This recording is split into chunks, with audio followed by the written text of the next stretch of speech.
আসসালামু আলাইকুম সবাইকে। আশা করি সবাই ভালো আছেন, সুস্থ আছেন। আজকে আমরা যে বিষয়টা শিখবো সেটা হচ্ছে যে গতি। 9-10 এর দ্বিতীয় অধ্যায়, 9-10 এর যে ফিজিক্স বইটা আছে সেই বইয়ের দ্বিতীয় অধ্যায়ে আছে গতি। গতি নিয়ে আজকে আমরা একটু আলোচনা করব যে গতি জিনিসটা কি, গতি কিভাবে কাজ করে, গতির সাথে রিলেটিভিটির সম্পর্ক কোথায়, হ্যাঁ, এইগুলা বিষয় জানার চেষ্টা করব। তারপর আমরা আস্তে আস্তে সামনের দিকে আগাবো। নেক্সট ক্লাসে আমরা দেখা যাচ্ছে ম্যাথ করলাম বা সূত্রগুলো শিখলাম বা গতি হচ্ছে কয় প্রকার এইগুলো শিখলাম। তো আমরা আজকের ক্লাসটা শুরু করি। আজকে যে জিনিসটা আমরা আলোচনা করতে চাচ্ছি সেটা হচ্ছে গতি, তাই না? গতির ইংলিশ নাম হচ্ছে যে মোশন। আমার লেখা হয়তো একটু অস্পষ্ট বা একটু খারাপ, কারণ আমার এর আগে হচ্ছে বোর্ডে লেখার খুব একটা এক্সপিরিয়েন্স নাই আর কি। ইনশাল্লাহ আস্তে আস্তে হবে। তো গতির ইংলিশ নাম হচ্ছে মোশন। গতি সম্পর্কে গতির যে ব্যাখ্যাটা সেটা হচ্ছে তোমাদের 9-10 বইয়ে যেভাবে দেওয়া আছে সেটা হলো যে একটা স্থির বস্তু হচ্ছে একটা গতিশীল বস্তুকে যেতে দেখলো। এখন সেই স্থির বস্তুকে যদি আমরা প্রসঙ্গ কাঠামো ধরি, তাহলে সেই প্রসঙ্গ কাঠামোর সাপেক্ষে যেই বস্তুটা চলে গেল সেটা হচ্ছে গতিশীল। এইভাবে ব্যাখ্যা দেওয়া আছে। আর যে বিষয়টা বলা আছে সেটা হচ্ছে যে স্থিতিশীলতা কি এবং গতিশীলতা কি। হ্যাঁ, তো আমরা 9-10 বইয়ে যেভাবে দেওয়া আছে সেভাবে একটু দেখি আগে। হ্যাঁ, একটু দেখে নিই যে স্থিতিশীলতা কি ছিল আর হচ্ছে গতিশীলতা কি ছিল। স্থিতিশীলতা বিষয়টা ছিল এইরকম যে যদি কোনো বস্তু, সাপোজ এইটা একটা বস্তু, হ্যাঁ, এই বস্তুটা যদি সময়ের সাথে অবস্থানের পরিবর্তন না করে, অর্থাৎ এই বস্তুটা যদি টি সেকেন্ডে অর্থাৎ সময়ের সাথে অবস্থানের পরিবর্তন না করে, মানে এখান থেকে এখানে না যায়, এক জায়গা থেকে এক জায়গায় না যায়, তাহলে সেই বস্তুটা হচ্ছে স্থিতিশীল। অর্থাৎ এই বস্তুটার মধ্যে হচ্ছে স্থিতিশীলতা কাজ করছে। তারপর যে জিনিসটা আসে সেটা হচ্ছে যে গতিশীলতা। হ্যাঁ, এটা গেল হচ্ছে স্থিতিশীলতা, মানে তো তোমাদের 9-10 বইয়ে যেভাবে দেওয়া আছে। তারপরে আমি আসবো কিছু নতুন জিনিস, নতুন একটা ব্যাখ্যায়। তার আগে একটু এইগুলা দেখে নিই। গতিশীলতা, হ্যাঁ, গতিশীলতা সম্পর্কে কি বলেছে? জাস্ট ওই একই জিনিস, এটা একটা বস্তু, এই বস্তুটা যদি টি সেকেন্ড সময় এক জায়গা থেকে আরেক জায়গায় যায়, এটা হচ্ছে এক জায়গা থেকে যদি আরেক জায়গায় যায় টি সেকেন্ড সময়, তাহলে এই বস্তুটা হচ্ছে গতিশীল। অর্থাৎ এই বস্তুর মধ্যে গতিশীলতা কাজ করছে। আচ্ছা, তাহলে এই দুইটা জিনিস আমরা বুঝতে পারলাম যে স্থিতিশীলতা কি বা স্থির বস্তু কি বা গতিশীল কি। আচ্ছা, এখন আসি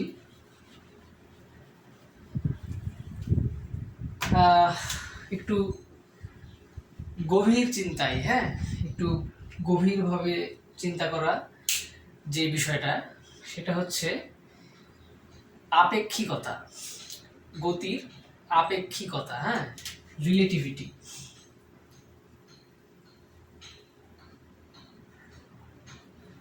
যেটা হচ্ছে আইনস্টাইন প্রমাণ করে দিয়ে গেছে যে বিষয়টা ঠান্ডা মাথায় চিন্তা করি আমরা। হ্যাঁ, বিষয়টা হচ্ছে কি যে পৃথিবী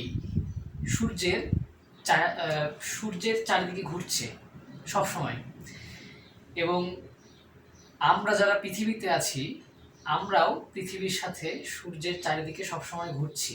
অল দ্য সেকেন্ডস, প্রত্যেকটা ক্ষণে প্রত্যেকটা সময়ে আমরা সূর্যের সাথে পৃথিবীর চারিদিকে ঘুরছি এবং নিজ অক্ষের উপরও ঘুরছি পৃথিবীর সাথে।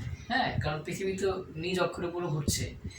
তাহলে বিষয়টা কি হলো, যে রিলেটিভিটি আমাদেরকে এই জিনিসটা বোঝাচ্ছে যে আমরা কোনো সময়ের জন্যই স্থির না। মানে বিষয়টা হচ্ছে যে সাপোজ এই কলমটা ধরো আমি এইখানে রাখছি, এটা এখন তোমার সাপেক্ষে স্থির, কিন্তু আসলে যদি আমি আপেক্ষিকভাবে চিন্তা করি তাহলে এই কলমটা স্থির না। এটা প্রত্যেকটা কণা, প্রত্যেকটা সেকেন্ডে হচ্ছে স্থান পরিবর্তন করছে।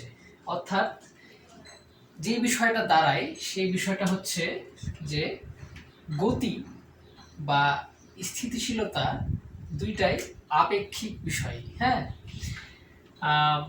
পৃথিবীর সব গতি এই ক্ষেত্রে আপেক্ষিক, কারণ কোনো গতি এক্স্যাক্টলি গতিশীল না। হ্যাঁ, এইখানে একটা জিনিস আমি চিন্তা করে দেখেছিলাম, একজনের বইয়ে এভাবে লেখা ছিল যে বিষয়টা কিভাবে বোঝাই। ধরো তুমি পৃথিবীর ধরো তুমি পৃথিবীর হচ্ছে এইখানে আছো। হ্যাঁ, তুমি হচ্ছে পৃথিবীর এই দিকে দৌড়াচ্ছ, পৃথিবীর এই দিকে দৌড়াচ্ছ, এবং পৃথিবী হচ্ছে এই দিকে ঘুরছে। ঠিক আছে, আমি কি বিষয়টা বোঝাতে পেরেছি? পৃথিবী হচ্ছে এই দিকে ঘুরছে এবং তুমি পৃথিবীর এই দিকে হচ্ছে দৌড়াচ্ছ। তাহলে অ্যাট দ্য এন্ড কি হয়, যে তুমি এবং পৃথিবী এমন একটা সেন্টারে এসে পড়ে যেখানে তোমার অবস্থানের কোনো পরিবর্তনই হয় না। আমি কি কথাটা বোঝাতে পারছি? যে তোমার অবস্থানের কোনো পরিবর্তনই হচ্ছে না। তাহলে অবস্থানের পরিবর্তন না হলে তো তুমি গতিশীল না, ঠিক আছে না? কিন্তু একটা প্রকৃতির সাপেক্ষে, মানে একটা স্থির বস্তুর সাপেক্ষে তুমি এখানে গতিশীল, তুমি পৃথিবীর কোনো এক প্রান্তে গতিশীল অবশ্যই, কিন্তু তোমার গতিটা হচ্ছে আপেক্ষিক। অবশ্যই এটা হচ্ছে যে আপেক্ষিক গতি তোমার। হয়তো বিষয়টা একটু জটিল, একটু কঠিন বোঝা, কিন্তু এই জিনিসটা বুঝতে পারলে তোমার গতি নিয়ে আর কোনো চিন্তা থাকবে না যে গতি আসলে বিষয়টা কি।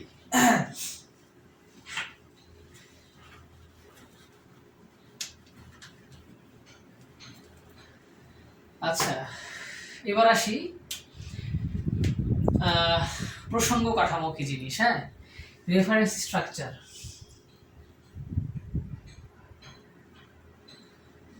এই কয়টা জিনিসের উপরই হচ্ছে যে গতি নির্ভরশীল, মানে গতি হচ্ছে এই কয়টা জিনিস নিয়েই কাজ করে সব সময়। রেফারেন্স স্ট্রাকচারের বাংলা হচ্ছে যে প্রসঙ্গ কাঠামো। হ্যাঁ,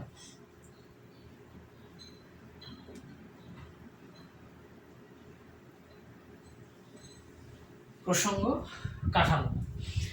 আচ্ছা, প্রসঙ্গ কাঠামো কিভাবে কাজ করে আমি বোঝাই বিষয়টা।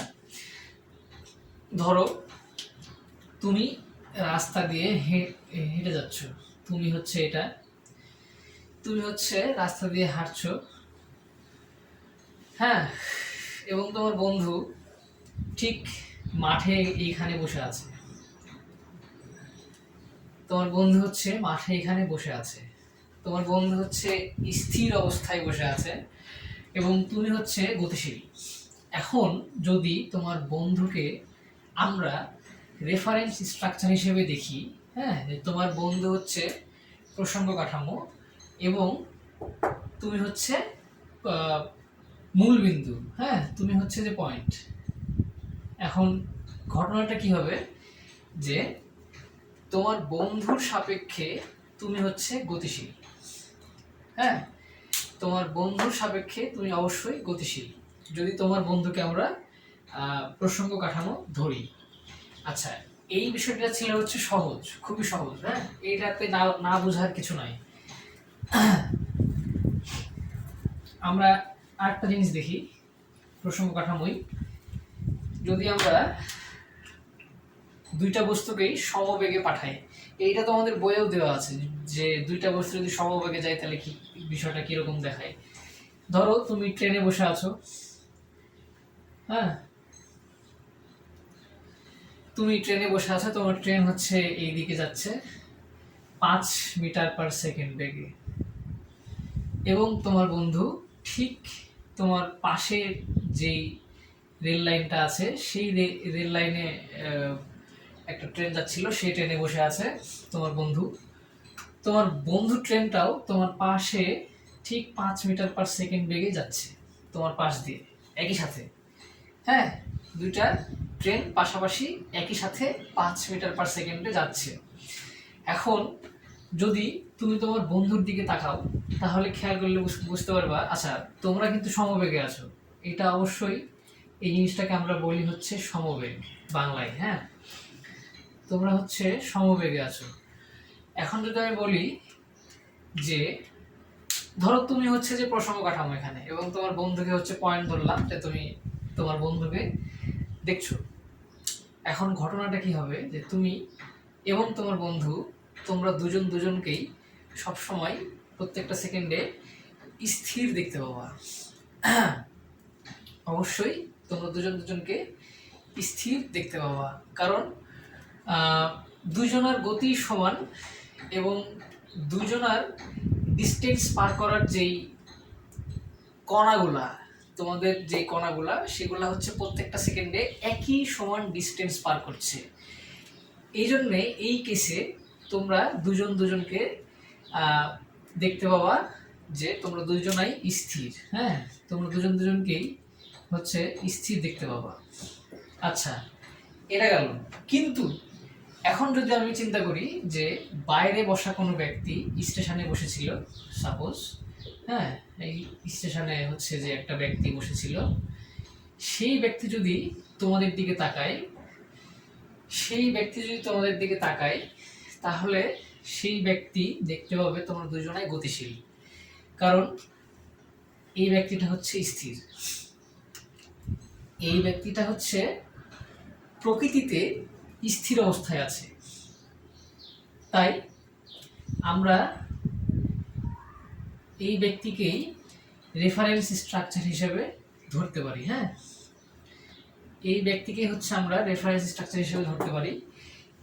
এই কেসের জন্য এই ব্যক্তিটা হচ্ছে যদি রেফারেন্স স্ট্রাকচার হয়, তাহলে এই ব্যক্তিটা অবশ্যই এই দুইটা ট্রেনকে গতিশীল অবস্থায় দেখবে। আমি হয়তো বিষয়টা বোঝাতে পেরেছি। হ্যাঁ, এখানে না বোঝার কিছুই নাই। যদি তুমি দুজনাই ট্রেনে থাকো, দুজনাই সমবেগে থাকো, তাহলে দুজন দুজনকে অবশ্যই স্থির দেখতে পাবা। আর যদি বাইরে থেকে কেউ দেখে তোমাদের দুজনকে, তাহলে সেই ব্যক্তিটা তোমাদেরকে অবশ্যই গতিশীল অবস্থায় দেখবে। এই তো হচ্ছে কাহিনী। এখানে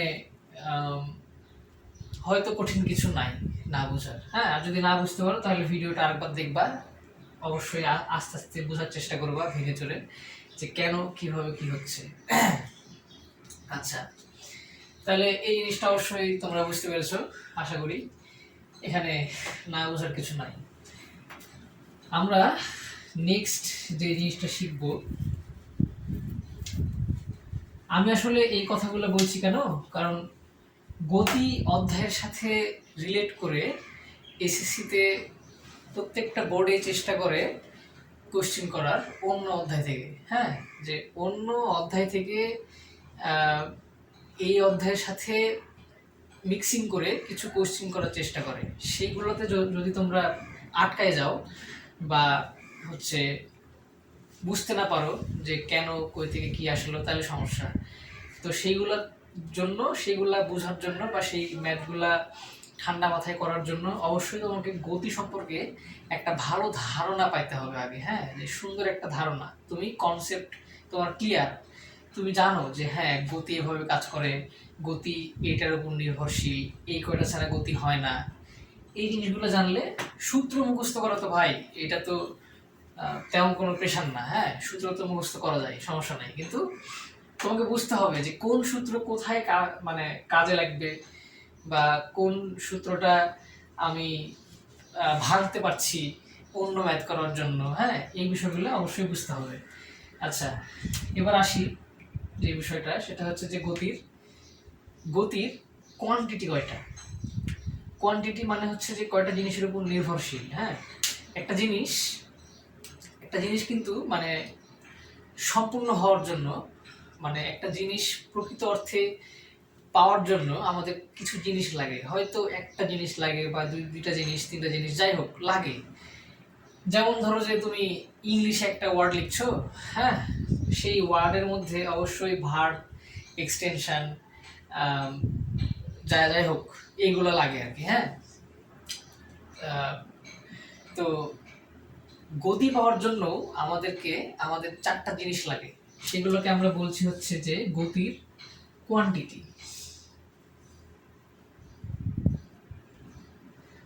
আমি আমি মনে হয় খুব ফাস্ট আর কি আঁকাচ্ছি। আসলে এখানে ফাস্ট না, মানে বিষয়টা হচ্ছে যে আমার মনে হয় না যে যারা সায়েন্স নিয়েছে তাদের এই জিনিসগুলো বুঝতে খুব একটা কষ্ট হবে। হ্যাঁ, কারণ যারা সায়েন্স নেয় তাদের ব্রেন অবশ্যই ভালো, অবশ্যই তারা একটু বোঝে, বা এই জিনিসগুলা এতটাও কঠিন না যে বুঝতে পারবো না। যাই হোক, গতির কোয়ান্টিটি কয়টা বলি। গতির কোয়ান্টিটি হচ্ছে চারটা। হ্যাঁ, চারটা। এই চারটা জিনিস, যেই চারটা জিনিস মানে এখন আমি দেখাবো, এই চারটা জিনিস ছাড়া গতি পাওয়া সম্ভব না। ঠিক আছে, আচ্ছা লিখি কি কি লাগে, লিখি। আসো, প্রথম যে জিনিসটা লাগে সেটা হলো ডিস্টেন্স। গতি পাইতে গেলে আমাদের অবশ্যই ওই বস্তুর ডিস্টেন্স লাগবে, মানে দূরত্ব। হ্যাঁ, গতি যদি আমরা পেতে চাই তাহলে আমাদের সেই বস্তুটার ডিস্টেন্স অবশ্যই লাগবে। ডিস্টেন্সের মধ্যে একটা কাহিনী আছে। ডিস্টেন্সকে আমরা যদি এখানে ডিস্টেন্স কিন্তু অনেকভাবেই বের করা যায়। হ্যাঁ, অনেক কিছু দিয়ে বের করা যায়, কিন্তু গতির ক্ষেত্রে আমাদেরকে ডিস্টেন্সটা বের করতে হবে অবশ্যই ম্যাগনিটিউডে।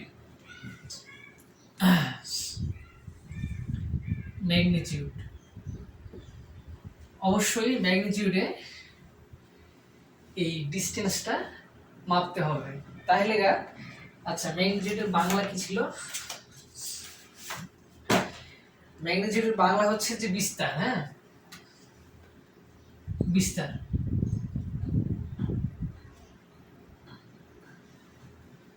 হ্যাঁ, এখন ঘটনা হচ্ছে যে গতির কোয়ান্টিটির প্রথমটা হচ্ছে ডিস্টেন্স। ডিস্টেন্স মানে হচ্ছে দূরত্ব, এবং এই ডিস্টেন্সটাকে অবশ্যই আমাদেরকে বিস্তার অর্থাৎ ম্যাগনিটিউড দিয়ে মাপতে হবে, না হলে আমরা গতি পাবো না। হ্যাঁ, আচ্ছা, তারপরে যেটা আসছে সেটা হলো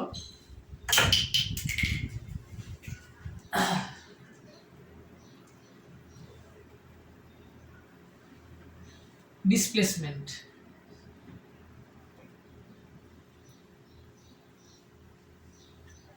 আমার লেখা বুঝতে হয়তো একটু কষ্ট হবে, এই জন্য আমি মুখে বলছি জোরে, যে 2 নাম্বারটা হচ্ছে ডিসপ্লেসমেন্ট, অর্থাৎ স্থানচ্যুতি।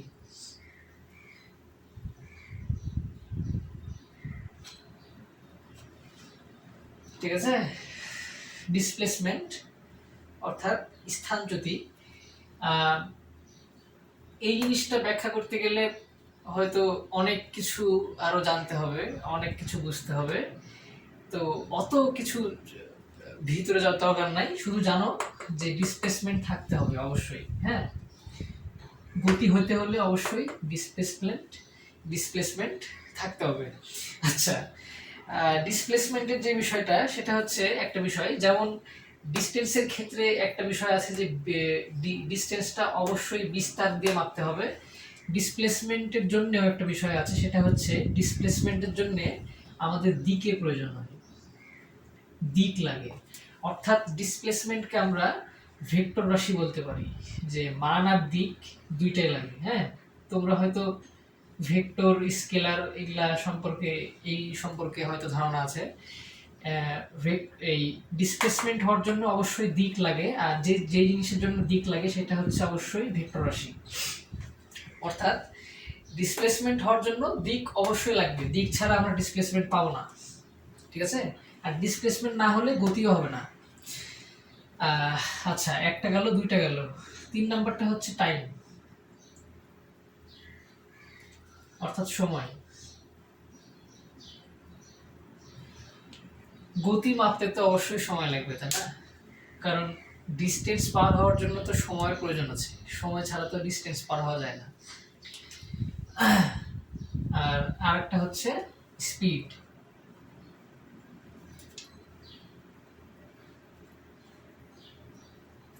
অর্থাৎ দ্রুতি। তাহলে কি হলো? হ্যাঁ, 4টা জিনিস আমরা পাইলাম। প্রথমটা ছিল হচ্ছে ডিস্টেন্স, অর্থাৎ দূরত্ব। দূরত্বকে আমরা অবশ্যই বিস্তার দিয়ে মাপবো, হ্যাঁ, ম্যাগনিটিউড দিয়ে। তাছাড়া হচ্ছে যে কোনোভাবেই ডিস্টেন্স, এই ডিস্টেন্সটা হচ্ছে যে গতির ক্ষেত্রে কাজ করবে না, কারণ ম্যাগনিটিউড মানে বিস্তার না ছাড়া এই গতির যে বিষয়টা সেটা আমরা পাবো না। আচ্ছা, 2 নাম্বারটা হচ্ছে ডিসপ্লেসমেন্ট, অর্থাৎ হচ্ছে যে স্থানচ্যুতি। আর এই ডিসপ্লেসমেন্টের জন্য অবশ্যই দিক লাগবে, হ্যাঁ, দিকের প্রয়োজন আছে। আর আমরা ডিসপ্লেসমেন্টটাকে বলতে পারি হচ্ছে ভেক্টর রাশি, কারণ অবশ্যই দিক আছে, মান তো থাকবেই। স্থানচ্যুতি হওয়ার জন্য মানের দরকার আছে, এর সাথে যদি আমরা দিক অ্যাড করি তাহলে সেটা হয়ে যায় হচ্ছে ভেক্টর রাশি। আচ্ছা, তারপরে টাইম আসছে, সময়। তারপরটা আসছে হচ্ছে স্পিড, দ্রুতি। স্পিড ছাড়া তো ধরো যে এক জায়গা থেকে আরেক জায়গায় যাওয়া যায় না, অবশ্যই স্পিড লাগে, সময় লাগে। আচ্ছা, এই 4টা জিনিস। আচ্ছা, একটু তোমরা এই 4টা জিনিস তুলো, অথবা যদি বুঝতে না পারো তাহলে ভিডিওটা পজ করো, পজ করে এই 4টা জিনিস তুলে দেখো ভেঙে ভেঙে, বা নিজেই লিখে লিখে দেখো যে হ্যাঁ, গতি পাওয়ার জন্য এইগুলা লাগছে কিনা। অবশ্যই তোমরা মিলাইতে পারবা যদি যদি সব ঠিক থাকে আর কি, হ্যাঁ। আচ্ছা, 20 সেকেন্ডের একটা ব্রেক নিই আমরা, এইগুলো তুলো। তারপরে আমরা একটা লাস্ট একটা জিনিস শিখবো, সেটা হচ্ছে যে গতির সমীকরণ 3-4টা।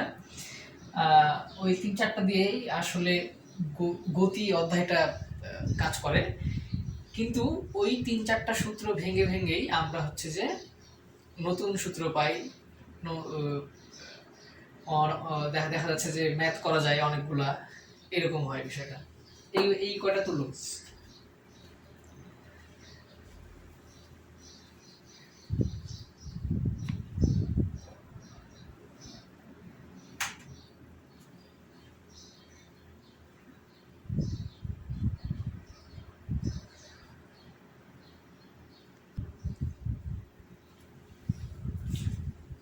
আচ্ছা, আশা করি সবাই বুঝতে পেরেছো এবং তুলেছো।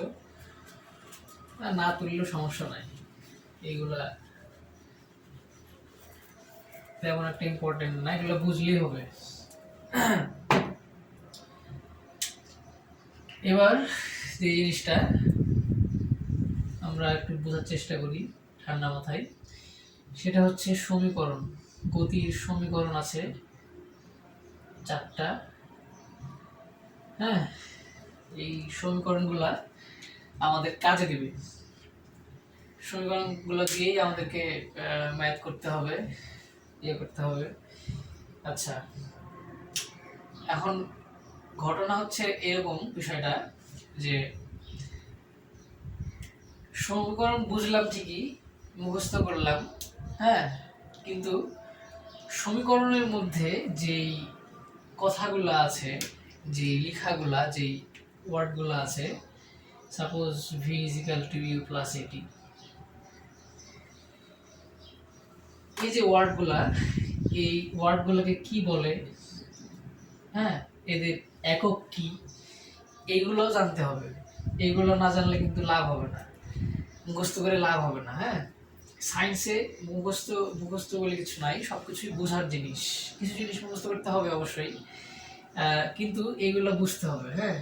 এগুলোর একক কি, কখন কোথায় কাজ করে, এগুলোর নাম কি।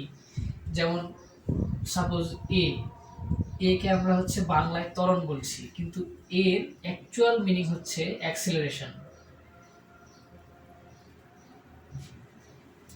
হ্যাঁ, এর হচ্ছে অ্যাকচুয়াল মিনিং অ্যাক্সিলারেশন। এই যে আমরা হুন্ডায় তো উঠি, তাই না, হুন্ডা বাইক। তো বাইকে উঠলে আমরা পিক আপ দিই, পিক আপ দিলে হুন্ডা হচ্ছে ফাস্ট যায়, যত পিক আপ দিব তত ফাস্ট যাবে। তো এই যে পিক আপ দিলে যে ফাস্ট যাচ্ছে, এটাই হচ্ছে আমার বাইকের অ্যাক্সিলারেশন। মানে এইটা দিয়ে আমরা বাইককে অ্যাক্সিলারেট করছি বলেই বাইক হচ্ছে যে বাইকের বেগটা হচ্ছে বাড়ছে। তো এই জন্যেই অ্যাক্সিলারেশনকে সংক্ষেপে আমরা এ লিখি। হ্যাঁ, এই যে বিষয়গুলো, যে টাইমকে আমরা সংক্ষেপে টি লিখি, ভেলোসিটিকে সংক্ষেপে আমরা ভি লিখি, এগুলো জানতে হবে। আচ্ছা, এবার আমরা সমীকরণে আসি। এটা একটা সমীকরণ অবশ্য। সমীকরণ 4টা হলো এরকম যে v is equal to u plus at। হ্যাঁ, আচ্ছা, এটা একটা গেল।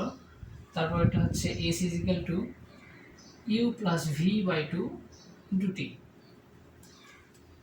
হ্যাঁ, তারপর এটা হচ্ছে s is equal to vt। না, সমীকরণটা হচ্ছে এটা যে ut plus half at square.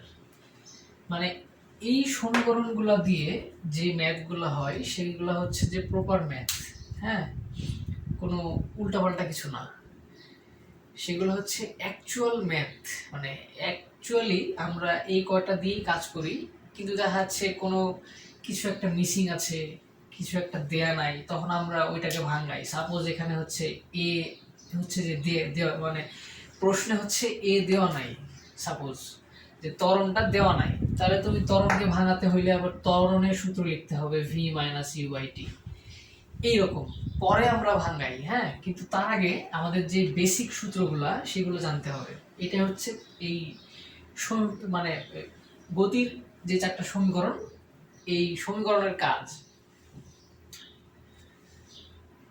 আর আরেকটা হচ্ছে V square is equal to U square plus 2as।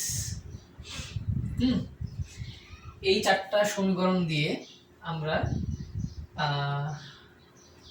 Math করতে পারবো, ঠিক আছে। কিন্তু আজকে না, আজকে আমরা শিখি যে এই যে যেগুলো লিখলাম vs ইউ ভিটি, এগুলার একক কি, এইটুকু অ্যাটলিস্ট শিখি আমরা আজকে। হ্যাঁ, তারপরে ম্যাথ বা অন্যান্য জিনিস বা ক খ কিভাবে ক্ষয়ের ব্যাখ্যা লিখতে হয়, ক কিভাবে মুখস্থ করতে হয়। হ্যাঁ, কত বোঝার কিছু নাই, ক অবশ্যই মুখস্থ করতে হয়। আচ্ছা, এগুলো আমরা পরে শিখবো। ম্যাথও আমরা পরে করব। তার আগে আমরা শিখি যে এখানে এইগুলোর কাজ কি। হ্যাঁ, আচ্ছা, এইগুলোর একক কি, সরি কাজ না, একক কি। আচ্ছা, আমি এটা না মুছি, ঠিক আছে, তোমরা তুলতে পারো, আমি সাইডে লিখি। আচ্ছা, প্রথমে আসি হচ্ছে এ মানে হচ্ছে ত্বরণ।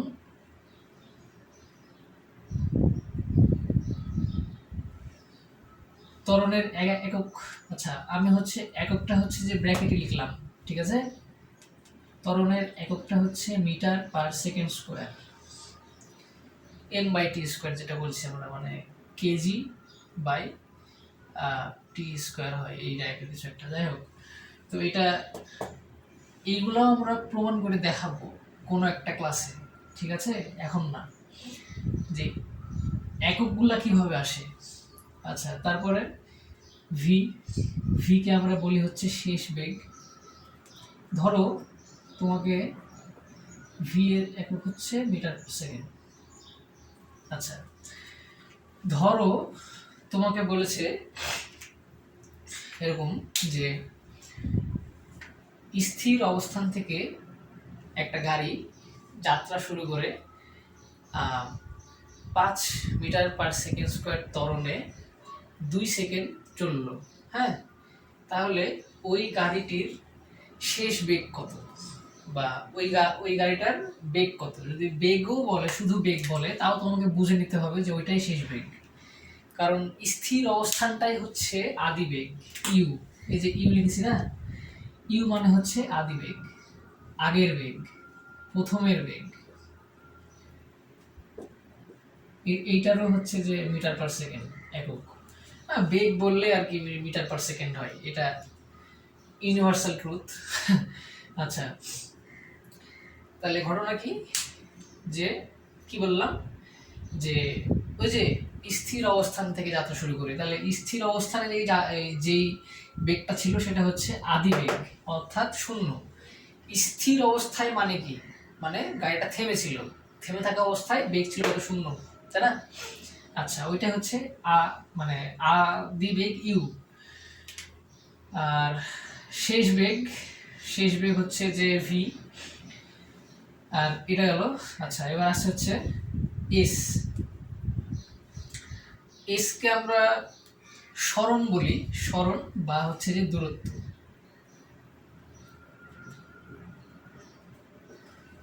ডিস্টেন্স, দূরত্বের এককটা হচ্ছে মিটার, তাই না? দূরত্বের একক কি, মিটার। আমরা যেটা শিখেছি, এটা তো ছোটবেলা মানে ধরো যে পড়াশোনা 6-7 বাচ্চাও জানে যে দূরত্বের একক হচ্ছে মিটার।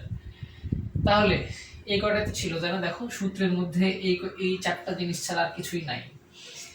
আচ্ছা, টি আছে, আচ্ছা সরি, টি আছে। টি কি, সময়। টি আর নতুন করে কি বোঝাবো, টি হচ্ছে সময়। সময়কে আমরা হচ্ছে সেকেন্ড দিয়ে প্রকাশ করি, এস। হ্যাঁ, একক হচ্ছে সময়, হচ্ছে এস, সেকেন্ড। আচ্ছা, আর তো কিছু নাই, তাই না? দেখো এ আছে, যে এখানে এ আছে, ভি আছে, হ্যাঁ ভি, ইউ আছে, ইউ আছে, এস আছে, টি আছে, এছাড়া আর কিছু নাই। তাহলে আমরা পরবর্তীতে যখন ম্যাথ করব তখন একটা জিনিস খেয়াল করলে বুঝবা, তুমি এই জিনিসটা লিখে রাখো, তোমার বিশ্বাস না হলে দেখতে পাবা, এই কয়টা জিনিস ছাড়া আর কিছু নাই ম্যাথ করার মতো।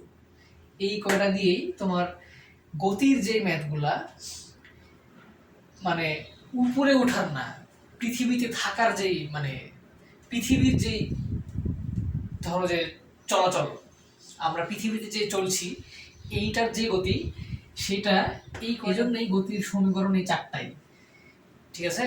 কারণ এই 4টার মধ্যেই এই 5টা জিনিস ঠিকভাবে মানে সবগুলাই আছে, এর বাইরে আর কিছু নাই। সো এটুকুই আজকের মতো। তোমরা চাইলে উঠে রাখতে পারো এগুলা, অথবা তোমাদের বইয়ে আছে, তোমরা বই থেকেও লিখে রাখতে পারো বা প্র্যাকটিস করতে পারো। আমাদের নেক্সট ক্লাসে আমরা শিখবো হচ্ছে গতি কয় প্রকার, এবং সেই প্রকারভেদগুলা কিভাবে, কোথায়, কখন কাজ করে। আর তারপর যেটা আছে, একটা জিনিস তোমাদেরকে দেখানো হয়নি, ইম্পর্টেন্ট, সেটা হচ্ছে দেখো তোমাদের বইয়ে কিন্তু এখানে লেখা আছে, হ্যাঁ, যে মূল বিন্দুটি কি আসলে স্থির নাকি সমবেগে চলছে, সেটা নিয়ে আমরা মাথা ঘামাবো না, সেটা গুরুত্বপূর্ণ নয়, কারণ সব গতি আপেক্ষিক। তোমাদের বইয়ে লেখা আছে সুন্দর করে যে সব গতি আপেক্ষিক। আমি যেটা প্রথমে শিখালাম যে পৃথিবীতে প্রত্যেকটা গতি আপেক্ষিক, হ্যাঁ, কোনোটাই কনস্ট্যান্ট না, ঠিক আছে? আচ্ছা, তাহলে আজকে এই পর্যন্তই। সামনের দিনে ইনশাআল্লাহ আমরা 2-1টা ম্যাথও করে ফেলবো যদি পারি, কারণ গতি হচ্ছে 3 প্রকার মূলত। হ্যাঁ, এই যে সরলরৈখিক গতি, ঘূর্ণন গতি আর চলন গতি, এই 3টা গতি বুঝলে আবার শেষ। আর এই সরল স্পন্দন গতি, পর্যাবৃত্ত গতির সাথে হচ্ছে যে ঘূর্ণন গতি বা যাই হোক, এগুলোর মিল আছে, বুঝতে পারবো। তারপরে হচ্ছে যে রাশি, এই যে স্কেলার ভেক্টর রাশি, এগুলো বুঝতে হবে। তারপরে দ্রুতিবেগ, ম্যাথ করে ফেলবো আমরা 2 দিন আর একটা ক্লাস পর। তাহলে আজকে এই পর্যন্তই। আশা করি সবার ভালো লাগবে। সামনের দিন ইনশাল্লাহ দেখা হচ্ছে। আল্লাহ হাফেজ।